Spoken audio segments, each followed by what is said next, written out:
2022 সালে যুগলচন্দ্র বণিকের সাথে আমার দেখা হওয়ার আগে আমি যখন ওনার সম্পর্কে তথ্য সংগ্রহ করছিলাম তখন আমি ওনার সম্পর্কে বেশ কিছু ভুল তথ্য পাই।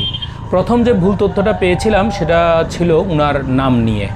এই যে ফেনী অঞ্চলের বিভিন্ন স্থানীয় পত্রিকা, বিভিন্ন নিউজ পোর্টাল, এমনকি আমাদের জাতীয় পর্যায়ের দুই একটি পত্রিকাতেও আমি ওনার নাম সম্পর্কে ভুল তথ্য পাই। আমরা আসলে পরশুরামে পৌঁছে গেছি। এই যে এখান থেকে আমরা এখন ডানে চলে যাব। ডানে যে রাস্তাটা চলে গেছে এটা হচ্ছে পরশুরাম বাজার, এবং এই পরশুরাম বাজারের উপর দিয়ে আমরা চলে যাব হচ্ছে আস্তে আস্তে বিলোনিয়া স্থলবন্দরের দিকে। যাই হোক, আমরা এগুতে থাকি। তো যে কথাটা বলছিলাম, প্রথম যে ভুল তথ্যটি পেয়েছিলাম সেটি ছিল ওনার নাম নিয়ে।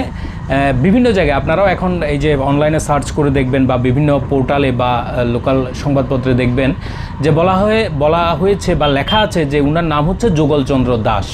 কিন্তু আমি যখন এই খণ্ডল এলাকায় এলাম ওনার সম্পর্কে আরও বিস্তারিত জানার জন্য, আমার মনে আছে আমি প্রথমেই গিয়েছিলাম এই পাটোয়ারি সাহেবের দোকানে, কবির আহমেদ পাটোয়ারি সাহেবের দোকানে। এবং ওই দোকানে গিয়ে পাটোয়ারি সাহেব তো আর জীবিত নেই, ওনার ছেলেরা আছেন। ওনার ছেলেকে যখন আমি জিজ্ঞাসা করলাম যে যুগলচন্দ্র দাস, তখন উনিই প্রথম আমাকে বললেন যে ওনার নাম তো যুগলচন্দ্র দাস নয়, কী নাম, ওনার নাম হচ্ছে যুগলচন্দ্র বণিক। দেখেন, আমাদের এতগুলো মাধ্যম, এতগুলো তথ্যসূত্র, আমি বেশিরভাগ তথ্যসূত্রে যেটা পেয়েছি সেটা হচ্ছে যুগলচন্দ্র দাস। আসলে ওনার নাম হচ্ছে যুগলচন্দ্র বণিক।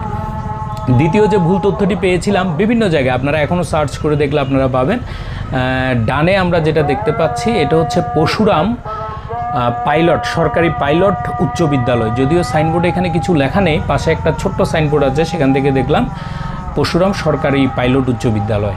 যাই হোক, দ্বিতীয় যে ভুল তথ্যটি আমি পেয়েছিলাম সেটি ছিল হচ্ছে ওনার মূল বাড়ি নিয়ে। যদিও ওনার মূল বাড়ি, ওনার মুখ থেকে আমি যেটা জেনেছি সেটা হচ্ছে চাঁদপুরে, কিন্তু বিভিন্ন জায়গায় তথ্য দেওয়া আছে ওনার মূল বাড়ি হচ্ছে কুমিল্লা। এটা হচ্ছে আরেকটা ভুল।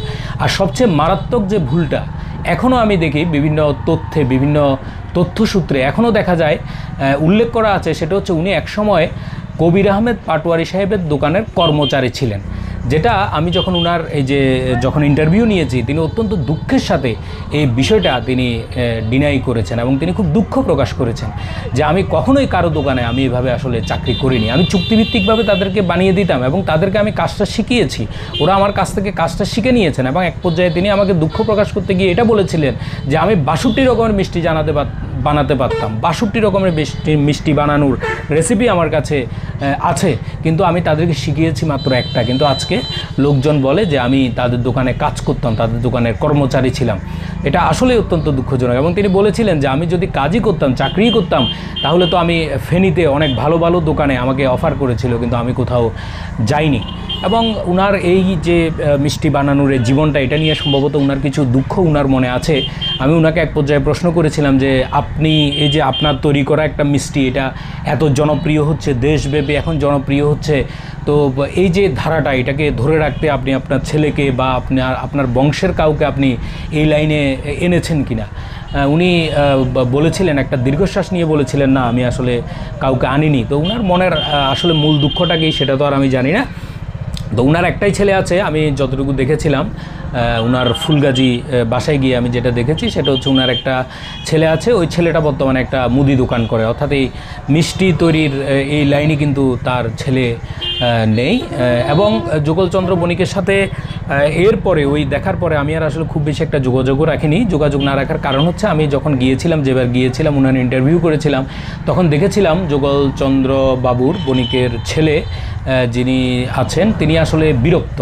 এই যে লোকজন যখন যায় ওনাকে ইন্টারভিউ করতে বা ওনার থেকে কোনো কিছু জানতে এত ঘন ঘন যায় বা গিয়ে বিভিন্ন আশা দিয়ে আসে যেগুলো আসলে পূরণ করার মতো না, এই করে ফেলবো আপনার বাবাকে, ওই করে ফেলবো, সেই করে ফেলবো। কিছুদিন পরে দেখা যায় যে আসলে সেগুলোর কোনো কিছুই বাস্তবে ঘটে না। আমি তো আসলে কোনো আশা দিইনি, আমি গিয়েছি জাস্ট জানার জন্য কিন্তু অনেকেই এই ধরনের ঘটনা ঘটান। এটা আমি পরবর্তীতে আমি যখনই গিয়েছিলাম দেখলাম ওনার ছেলে আসলে খুব বিরক্ত। পরে ওনার ছেলের সাথেও আমি বেশ কিছুক্ষণ কথা বলেছিলাম, তখন ওনার ছেলে আমাকে বিষয়গুলো বলেছেন। তো বাইরে থেকে লোকজন গেলে বা এগুলা সম্পর্কে ওনার বাবার ইন্টারভিউ করতে চাইলে বা এসেই করতে চাইলে ওনারা বিরক্ত হন, যে কারণে আমি আর পরবর্তীতে আর যাইনি। একবারে গিয়েছিলাম সেই 2 বছর আগে, তখন এই যুগলচন্দ্র বণিক ওনার ইন্টারভিউ করেছিলাম এবং এই বিষয়গুলো আমি জেনেছিলাম।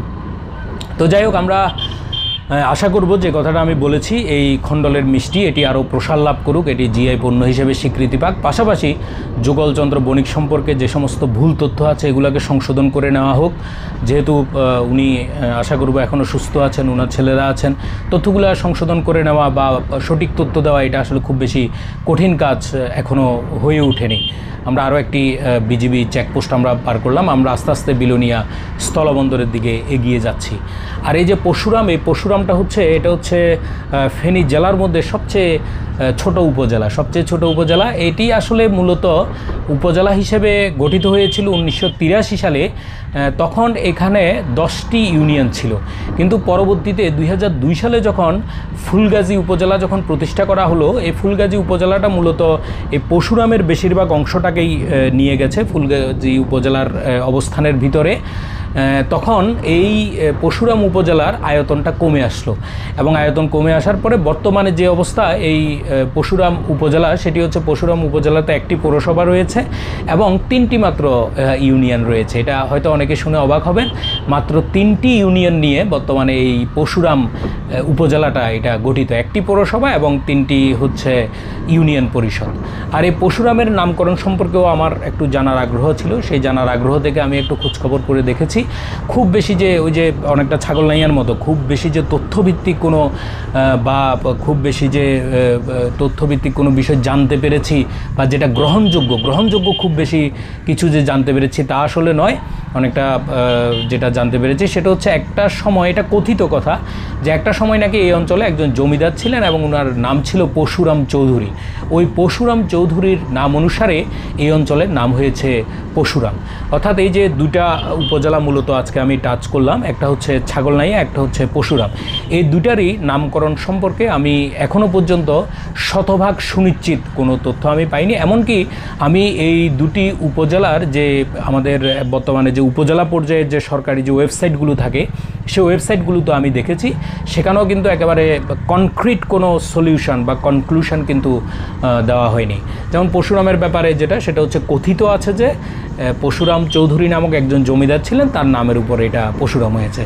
আর ছাগলনাইয়ার ব্যাপারে যেটা, সেটা হলো এই যেগুলো বললাম যে সাগরনাইয়া থেকে ছাগলনাইয়া, বা আরেকটা গল্প যেটা বললাম ছাগল চুরি হয়ে গিয়েছিল এসে। আবার শেষ দিকে সরকারি যে ওয়েবসাইটটা আছে উপজেলা পর্যায়ে ছাগলনাইয়া, সেটার একেবারে শেষ দিকেই বলা আছে যে ওই যে সাগরনাইয়া থেকে যেটা ছাগলনাইয়া, ওইটাও যে খুব বেশি একটা যৌক্তিক সে বিষয়টা সেখানে বলা হয়নি, বরং বলা হয়েছে যে এটাও খুব বেশি একটা বিশ্বাসযোগ্য নয়। সেটা সরকারি ওয়েবসাইটে, সেখানে উপজেলা পর্যায়ের যে ওয়েবসাইটটা আমি সর্বশেষ যেটা দেখেছি কয়েকদিন আগে, সেখানে এটা বলা হয়েছে। সুতরাং নামকরণ সম্পর্কে খুব ভালো ধারণা পাওয়া যায় না, তবে মোটামুটি যেটা বলা যায় সেটা হচ্ছে প্রাকৃতিক পরিবেশ খুবই সুন্দর, খুব বেশি ঘনবসতি রয়েছে সেটা বলা যাবে না।